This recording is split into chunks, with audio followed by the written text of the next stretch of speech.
धन्यवाद अध्यक्ष महोदय जी।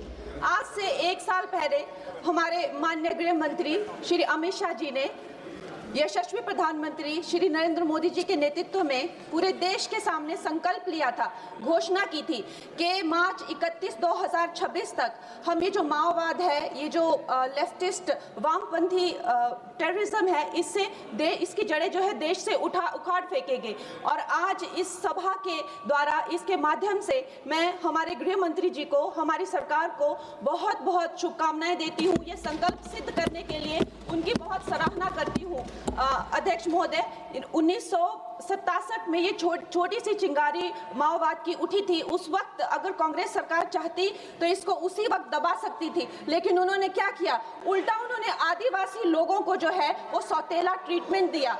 उनके बीच में जो एक वैचारिक दूरियां थी उनको कभी भी उन्होंने खत्म नहीं किया।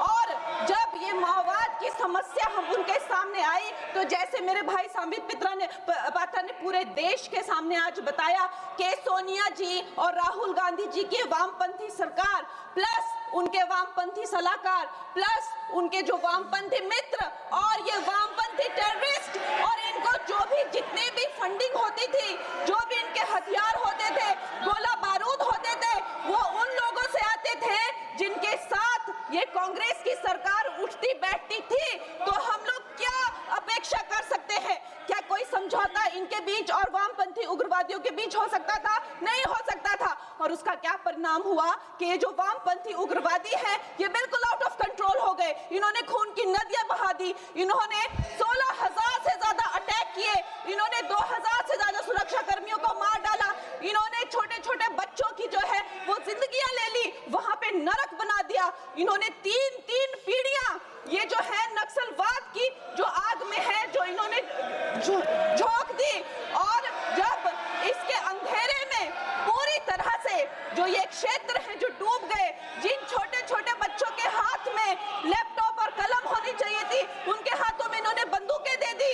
अध्यक्ष महोदय, इन्होंने जब पूरी तरह से उनका भविष्य खत्म कर दिया तो पूरी तरह से अंधकार में तो अपना हाथ झटक लिया। इनको रेड कॉरिडोर बोल के, नो गो जोन बोलकर जो है पूरे देश में बदनाम कर दिया। हम भी फिल्म इंडस्ट्री में हम सोचते थे कि इतने अच्छे जंगल हैं, वहां जाके कोई गांव की शूटिंग करते हैं, अच्छा कोई गाना बनाते हैं, लेकिन उस टाइम की जो व्यवस्था है वो क्या कहती थी, अरे ये जो आदिवासी लोग हैं ये बड़े ही उग्र होते हैं, ये देश के साथ नहीं रहना चाहते, वहां शूटिंग मत करिए।